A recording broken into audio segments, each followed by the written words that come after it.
Some of you may know that Melanie and I went on vacation last month in October, and it was a great vacation.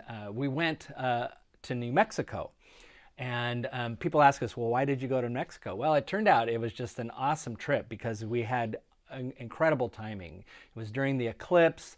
The balloon festival was there. We had some friends that met us there, and they had family that owned a winery, and we were able to go to their celebration of their 20th anniversary. I mean, it was just a wonderful time.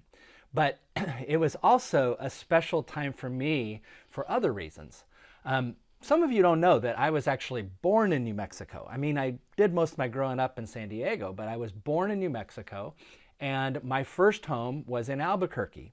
So when we started this trip, we flew to Albuquerque, and it was great because I was able to go by the first mansion that I lived in that I realized was really nothing more than a little hovel. We went to my favorite restaurant as a kid, our family's favorite restaurant as a kid, and I had this wonderful enchilada. We were able to go to some other places that I had been to, and just wonderful hiking and everything. In fact, one of the places we went to is a place called Ghost Ranch, which is a Presbyterian conference center kind of in the middle of nowhere in New Mexico, just north of Santa Fe. And we did this hike that took us to this place.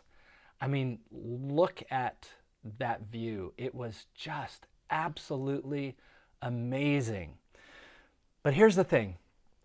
As we were up there, as I was standing on that peak in the midst of the middle of New Mexico, I had already had these experiences of experiencing things that I remembered. You know, my memory was coming back of all those different places.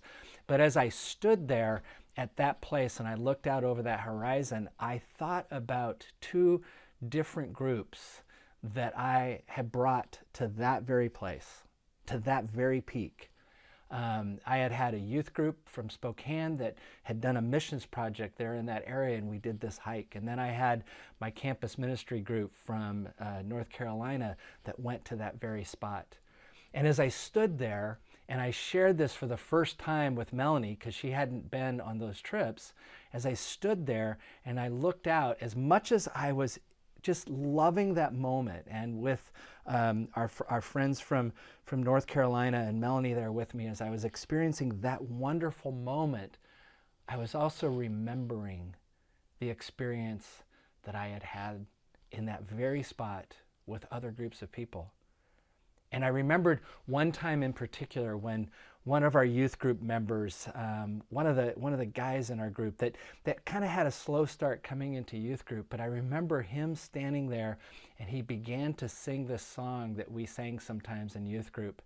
And I still remember him starting that song without any prompting, and then all the youth group kind of joining in and singing that song on that spot.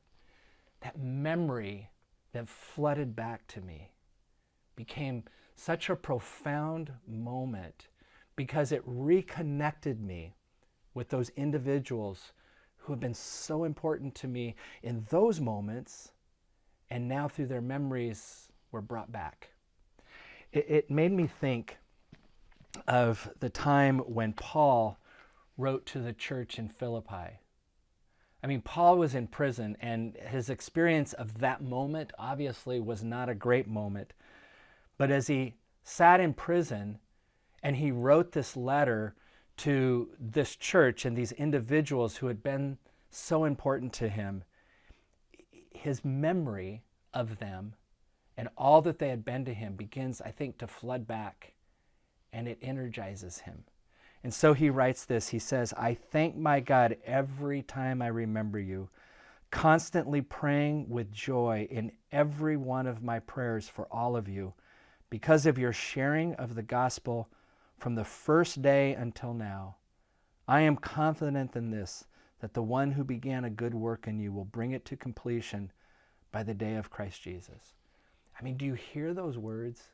His memory of these individuals, his memory of the work that they did with him to spread the gospel, to share the gospel of Jesus with those who were in that community and those who were outside the community. That memory of the work that they had done together and the confidence that he had that those same individuals were still doing the work that was begun back then. That memory gave him power and strength to deal with where he was right then. You know, our memory of events, remembering back on times of great joy. I mean, sometimes it can cause us difficulty because maybe part of that memory is remembering someone that we've lost. But it also can energize us. And I think that that's a part of the community that God has given us. God has given us this community to experience and enjoy now, but also has given us that community so that our memories of the time that we spent with individuals and with groups of people can energize us in times when perhaps we need it most. So who do you remember? What are the moments you remember? What are those incredibly joy-filled moments that can carry you through whatever time your time is now? I give thanks to God that I had that experience to be able to bring Melanie and these friends up to that wonderful, beautiful place. But I also thank God for those who went with me there before.